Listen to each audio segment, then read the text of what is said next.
Question number 14 है इसकी दूसरी वैरायटी, जिसमें आपको जनरल सॉल्यूशन निकालना है। क्या निकालना है? Particular solution. और पर्टिकुलर सॉल्यूशन में सी की वैल्यू भी आपको कैलकुलेट करनी होती है, जिसके लिए आपको एक्स और वाई की वैल्यूज भी गिवन होती है। अब इस क्वेश्चन में आपको कहता है कि पर्टिकुलर सॉल्यूशन करो किसका? Of differential equation. ये आपको डिफरेंशियल इक्वेशन दे दी है। अब आपको एग्जाम में खुद देखना है कि ये कौन सी फॉर्म है। तो जब आपको मैंने हिंट बताया हुआ है कि ट्रिग्नोमेट्रिक वैल्यूज के जो एंगल है उनमें अगर y बाय एक्स या एक्स बाय वाई दिया हो तो आपको होमोजेनियस फॉर्म होती है। तो यहाँ पे देख रहे हो आप, कोसेक के साथ में क्या है आपका y बाय एक्स, तो ये होमोजेनियस फॉर्म की पहचान है। तो सबसे पहले आप dy बाय dx की वैल्यू सेपरेट करें। y bye x minus cosec y bye x, let माने y बाय एक्स को कितना v माने, कॉमन y बाय एक्स ही है, या आप इसको y इक्वल्स टू vx भी लिख सकते हैं। अब इसके बाद आप प्रोडक्ट रूल लगाएंगे तो वैल्यू कैलकुलेट हो जाएगी v plus x d v upon, यह हर क्वेश्चन के लिए सेम वैल्यू है। यहां पुट करें y बाय एक्स की value v, y bye x की वैल्यू v से ये v क्या हो गया आपका? कैंसिल हो गया।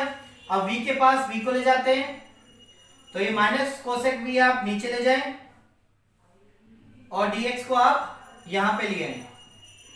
Both side integration, variable separable apply कर दिया। कोसेक ऊपर जाके क्या बन जाएगा? Sine v। 1 बाय एक्स का इंटीग्रेशन log x और साइन v का integration minus minus plus cos v। और यहां पे आपकी v की वैल्यू y बाय एक्स। अब यहां पे आपको वैल्यूज गिवन है y equals to, but y equals to 0 and x equals to 1। Value put करें, cos y की वैल्यू 0, x की वैल्यू 1, log 1 और ये c, cos 0 1, log 1 0, तो c की वैल्यू क्या आएगी आपके 1। c की वैल्यू को जो भी आपका फाइनल आंसर था यानी जनरल सॉल्यूशन था उस वाले स्टेप में c की वैल्यू को पुट कर दें, राइट। यहाँ पे इसके बाद भी ये क्या करते हैं, आंसर को अलग वे में लिखते हैं। कैसे? ध्यान से देखना। अब यहाँ पे क्या मैं 1 को, ऐसा जरूरी नहीं है आप आंसर यहाँ पर भी छोड़ सकते हैं, पर मैं आपको बता रहा हूं कि कैसे कैसे भी लिख देते हैं। y बाय एक्स, ये जो 1 है इसको ये लिखेंगे log e, क्योंकि log e की वैल्यू क्या होती है 1। पर मैं आपको एक बात बता दूं, एग्जैक्ट log e की वैल्यू 1 नहीं होती। जहां पर भी डिफरेंशिएशन की एप्लीकेशन का चैप्टर होता है, log e की जो वैल्यू होती है वो होती है एग्जैक्ट में 0.4343। बट आपका नॉर्मल डिफरेंशिएशन के क्वेश्चन में इसकी वैल्यू को हम क्या लेते हैं? अप्रोक्स टू क्या लेते हैं? 1 लेते हैं। पर आपको एग्जैक्ट वैल्यू बता रहा हूं, log e की 0.4343 होती है, आप log टेबल के अकॉर्डिंग अगर देखेंगे तो। खैर यहाँ पे 1 की वैल्यू को log e लिखा, और प्लस में क्या हो जाता है आपका? प्लस में आपका मल्टीप्लाई हो जाता है। इस तरह से ये लोग आंसर को शो करते हैं और हमें लगता है कि हमारा शायद गलत है, तो आप यहां पर भी छोड़ सकते हैं नो इशू, और यहां पर भी लिख सकते हैं जो कि इन्होंने लिखा हुआ है।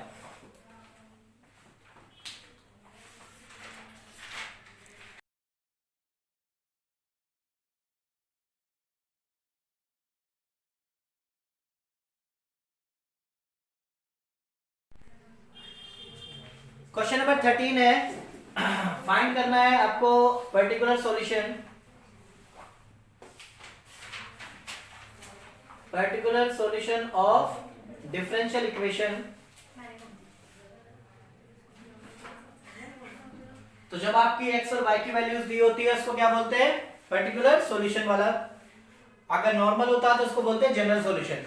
तो यहाँ पे सबसे पहले आप dy बाय dx की वैल्यू निकालेंगे, तो इस वाले पोर्शन को मैं ब्रैकेट के उधर ले जाता हूं, तो जो कि आपका माइनस हो जाएगा, minus x sine square y bye x minus y dx, और ये dx को हम नीचे ले जाते हैं dy के, और इस x से इसको डिवाइड करते हैं। जब x को आप इससे डिवाइड करेंगे तो ये नेगेटिव, ये x क्या हो जाएगा आपका कैंसिल, माइनस माइनस क्या होगा आपका पॉजिटिव और ये हो जाएगा y बाय एक्स। तो यहां तक आपका क्वेश्चन हो चुका है। इसके बाद हिंट दिया हुआ है y बाय एक्स है, तो आपका होमोजेनियस फॉर्म है। लेट करेंगे y बाय एक्स को v और y इक्वल टू हो जाएगा vx, y का derivative dy by dx, v plus x dv upon dx।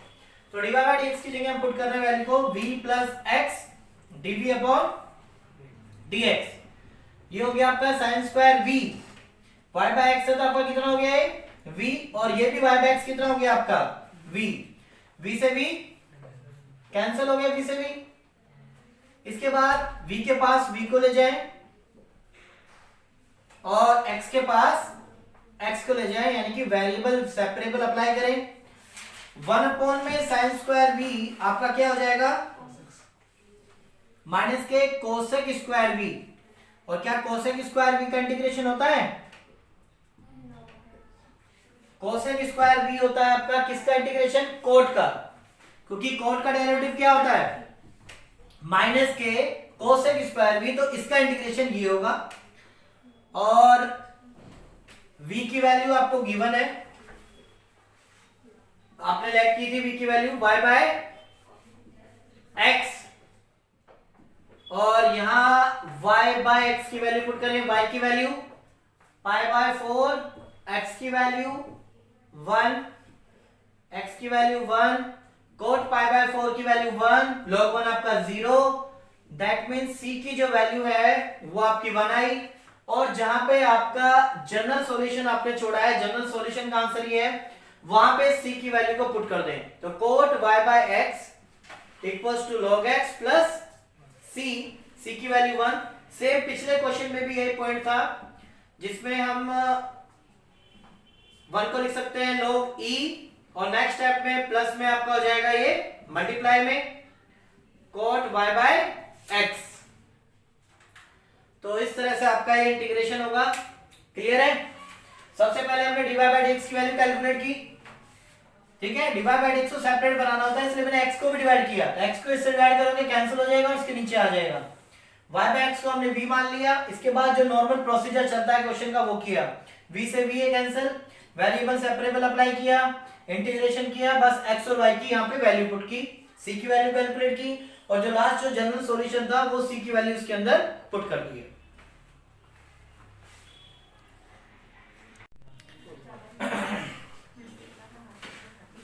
Question है आपकी बुक का, एनसीईआरटी का एग्जांपल है, जिसमें आपको शो दैट करना है कि डिफरेंशियल इक्वेशन जो आपको गिवन है इज होमोजेनियस। क्या ये होमोजेनियस है या नहीं है, और अगर है तो आप इसको सॉल्व भी करेंगे।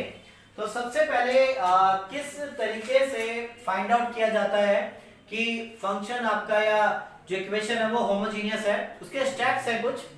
तो सबसे पहले यहाँ पे क्वेश्चन में dy बाय dx की आपको वैल्यू गिवन है, तो आप इसको डिवाइड कर लें। dy by dx equals to, ये पोर्शन आप डिवाइड में ले जाइए, y cos y by x plus x divided by x cos y by x, right. अब आप यहां पे लेट करेंगे कि जो होमोजेनियस फॉर्म है वो कुछ इस तरह से प्रेजेंट की जाती है x और y की फॉर्म में। यानी ये जो फंक्शन है वो उसमें दो वेरिएबल्स कौन कौन से हैं, x और y। तो मैं डिफरेंशिएशन को आपको x y की फंक्शन में प्रेजेंट कर रहा हूं, y cos y by x plus x divided by x cos y bye.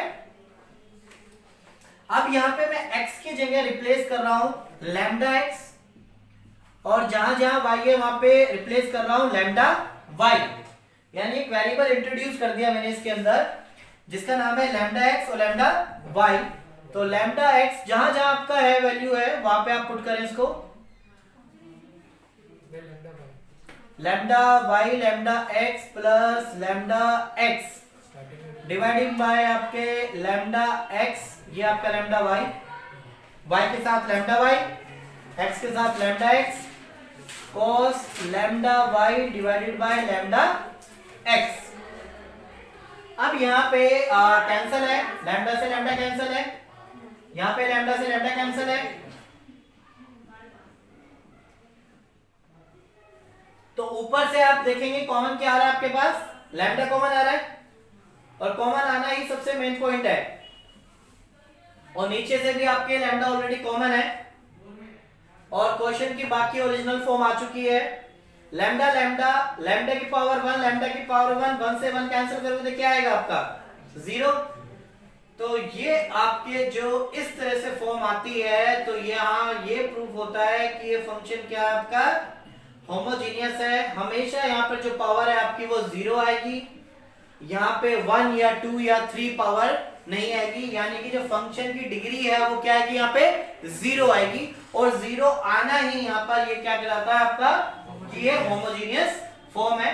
तो यहाँ पे मैं इस तरह से इसको प्रेजेंट करूंगा कि हमने जो डाला है यहाँ पर वो फंक्शन यानी लैम्डा जो डाला है उसकी डिग्री क्या है आपकी यहाँ पे 0 है। तो इस तरह से जब आपका क्वेश्चन प्रेजेंट होता है तो सो फंक्शन इज होमोजीनियस, ठीक है।